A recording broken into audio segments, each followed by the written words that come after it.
It's here from Pop Turner speaking to Zamani Wilder about one of our favorite films of the year, Bottoms. Welcome to the show. Thanks so much for being here. Thank you for having me, Petey. I'm excited to speak to Oh, you. I'm so excited. This was one of those movies that, like, there's different kind of waves of a movie getting out to the world, right? So the first wave of this is like the announcements and South by Southwest and everything, and then the trailer comes out. This was like one that like was really highly anticipated through the summer. What was that like for you specifically when it was finally starting to come out? I was like, thank God. It's one of those things where you know exactly what's going to happen. And, leading up to it on set and everything like that, we were like, oh my God, this could be big. Yeah. Like reaching so many different audiences and people and relations and things like that. And when it finally dropped, it was like, for like 3 days straight, I still couldn't believe it. I was like, wait a minute. And then when we saw the love from it, it was insane. It was weird. It was like a dream.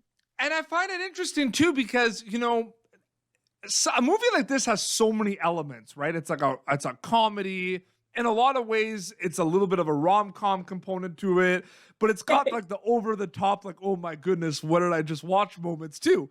So what kind of element did you like the most about being part of Bottoms from like an acting storytelling perspective?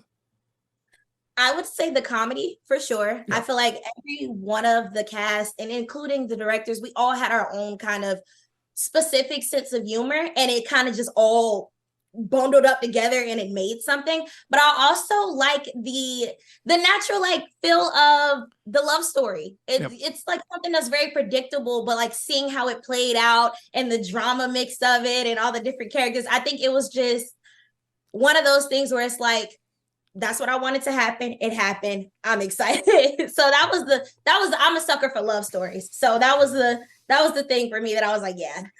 And we're going back a little bit because when did you film this? We filmed Bottom last year.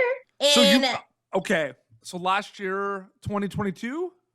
Yeah, 2022. We filmed it in New Orleans and it was hot. So it was like April, May, summertime. That's when we filmed it.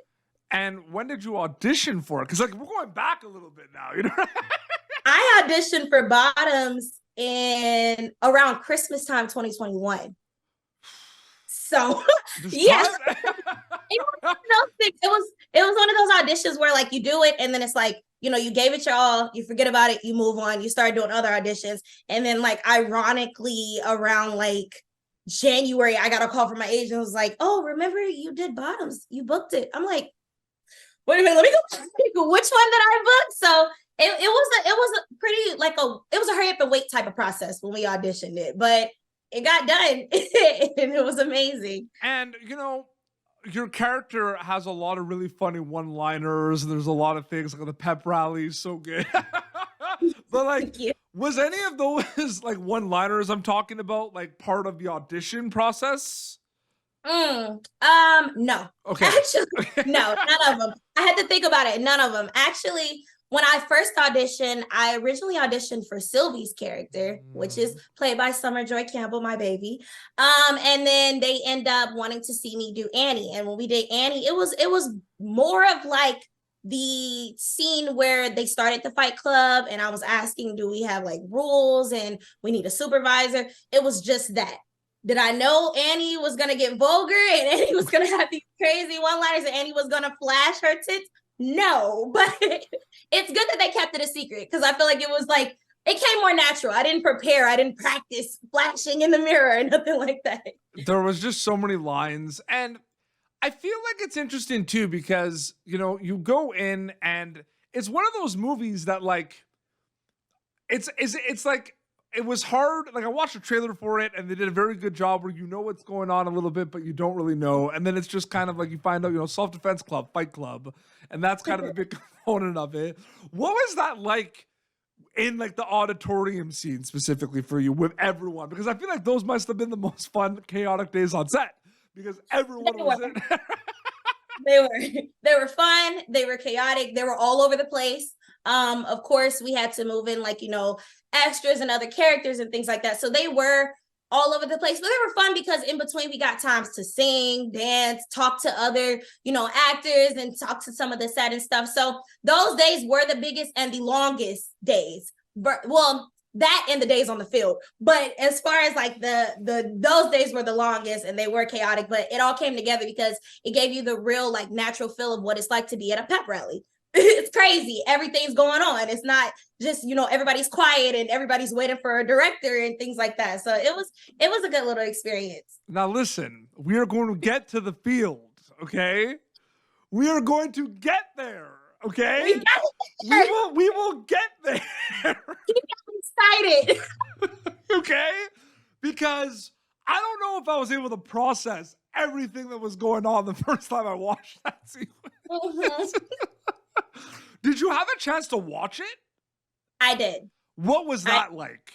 Like, okay, actually, let me rephrase. What was it like? Because it's on the script, right? Then you film it, and then you see it. So you got like a triple kind of like momentum thing going on, right? On the script, on screen, you get to watch it. What's that experience like for you with the field at the end? It's crazy. I feel like with any script, you read it and you vision it a certain type of way, and it always ends up being the complete opposite of how you thought it was going to be.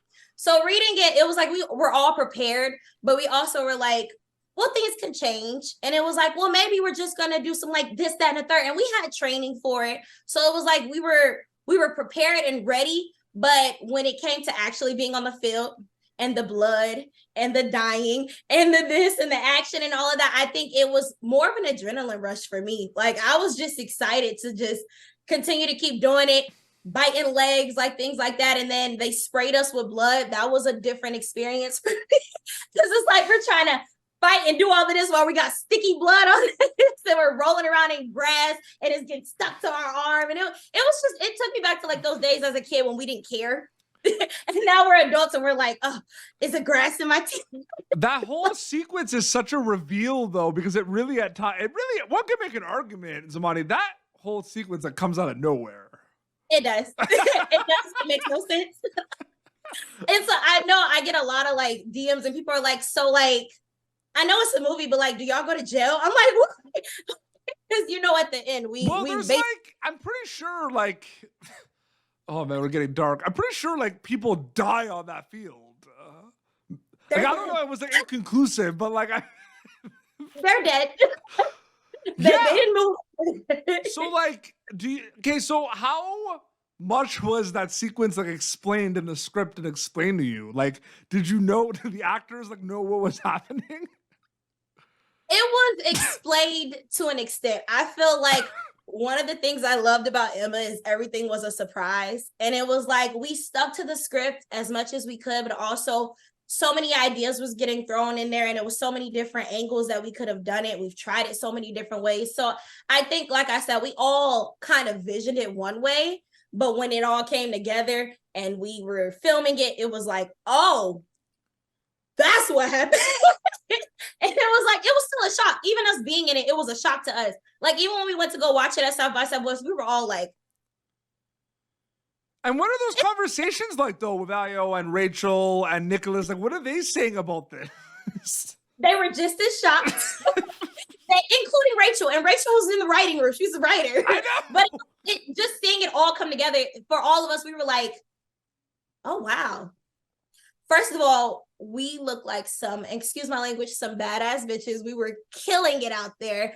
But secondly, like I said, just seeing it all happen and then automatically after us like fighting and killing people, it cuts to the audience and everybody is in the stands like it was just one of those like comedy tugs, like it tugs on you. And it was crazy. Our conversations, we still talk about it to this day. Like we can't believe that was like a scene that you could put in a movie and get with it from.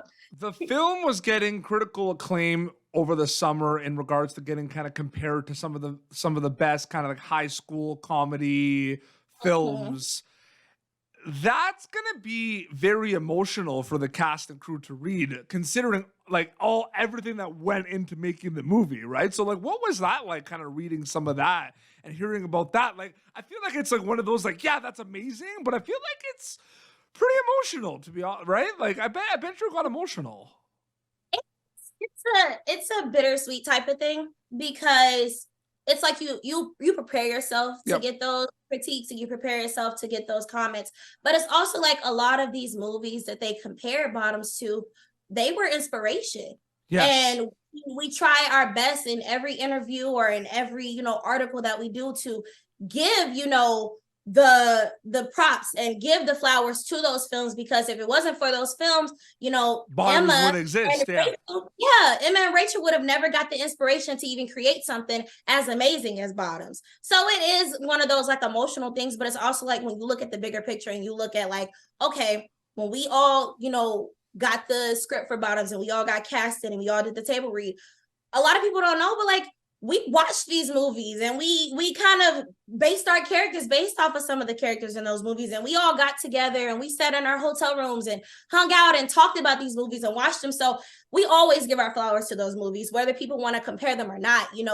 If it wasn't for those movies, we wouldn't have Bottoms. So it's not really a comparison. It's more of like those movies walked so Bottoms can run type thing, Absolutely. What were the movies that you were like you and the cast were talking about specifically, like the Super Bads and like those Bad, specifically? Yeah. Fight Club. Like, There was also a TV show we talked about, Blue Mountain State. Have you heard of that? Yep. Love Blue Mountain State. That was one of the things that we kind of compared it the most because it was like the vulgarness of Blue Mountain State, and that's something you necessarily Similar don't see. uniform colors too. Yeah. One of those things that we talked about all of them, honestly, but like the Super Bad, those were the ones that, kind of stood out the most to us because it related on the level of taking risks and the vulgarness and like not holding back, because in real high school, half of the things that I went through on Bottoms, I went through in real high school. Yeah. So it was very believable, very, relatable in every sense. No, 100%. And yeah, no, I'm glad that we got to the field. We got there. Yeah. I want to shift gears a little bit and talk about another show that you had a chance to work on. One of my favorites of the year was Swagger on Apple TV Plus. You got to work on that show. Season 1 was incredible. Season 2 was as like even more incredible. I was watching season 1, like how are they going to top it for season 2, and they topped it for season 2. I'm just curious because one of the reasons why I love the show and I promote the show so much, because I've interviewed a lot of the cast, is I truly believe that show is one of these most important TV shows that have ever been created. Do you get that feeling when you're reading the scripts and when you're on set that you're on an important television show? Most definitely. Yes. Most definitely. Also being on the set and talking to, Isaiah and Kovizane and talking to, our art director, Olivia, and all of them, talking to them about it and hearing the stories, even, well, we all know Swagger is based off of, loosely based off of stories in Kevin Durant's life. Yep. And so his mom even came to set one day, and just like having those conversations. And we did a lot of, sessions where we talked about the emotions that go into our scenes because it plays a really big part. And I think that because Swagger has such a wide range of an audience, whether young or older, it gives off these amazing, stories and these amazing lessons that I feel like everybody should learn. And that's why I feel like Swagger is so important. And I think Swagger is such an amazing, series that I hope that can continue, so. It's so good. Like I got the chance to talk to Reggie about it too. And like, We love Reggie. I can't believe the amount that is packed into one show. Like the amount, like I don't know. I've watched so much TV, and I don't know if I've ever watched a show that was so packed like that show. Like it's crazy to me. It's packed, and the directors, because we get different directors each, like every couple of episodes. The directors do such an amazing job of putting all of that in there and just allowing us to put our real emotion into it. Yep. Because V was going through something. Yeah. And as a young Black woman, we often get looked at as like the angry Black woman, or we often get looked as like, not gathering as much attention as other women. So being able to put that emotion into V was very important to me. And our director, Naja, at the time, she literally was so amazing with explaining her outlook on it and then allowing me to explain my side and us putting it together. So the fact that we could get these directors that can help us pack all of that emotion in. And then like two, scenes later, we're like on the basketball court throwing hoops and all of that. It was amazing. It was really amazing. I mean, an argument could be made that it's not that show is not about basketball. Like it's not. It's not about it's like a show that has basketball in it. Yeah, the basketball is like a B-roll. That's all. It's just something that they throw in there. Yeah, it's like there was. Oh man, I'm gonna go back and rewatch it because like it's just like one of those. And I'm gonna go back and rewatch Bottoms and specifically go to the field scene. But Zamani, so great chatting with you. Thank you so much for coming on the show. I'm excited to talk to you. Like, you've made my day. This is amazing. And I just want to thank you so much for this opportunity. Oh, no, thank you for coming on the show. Like, it was so great to chat. And yeah, Bottoms is out there. They can check it out. Swagger's out there. They can check it out. Apple TV, Amazon Prime, all of that. All of that. Got a plug. And your Instagram account, it's just your name, right? Zamani Wilder? It's Zamani Wilder, yes. So they'll be able to keep up to date. Yeah. Yeah, I'm pretty good at keeping up my social media and letting people know the things that I have coming up next. There are some things in the works and some things that I have coming out. So just follow me as Zamani Wilder. You can get some Bottoms behind the scenes. Yeah, BTS for Bottoms. Everyone's going to crave it now. Well, this has been Pop Turner. YouTube.com/Pop Turner for previous episodes. Till next time, this is Zamani Wilder and PD Beats signing off. Thank you for tuning in to Popternative. Make sure to check out our past episodes of Popternative on YouTube. This has been an Autograph Communications production.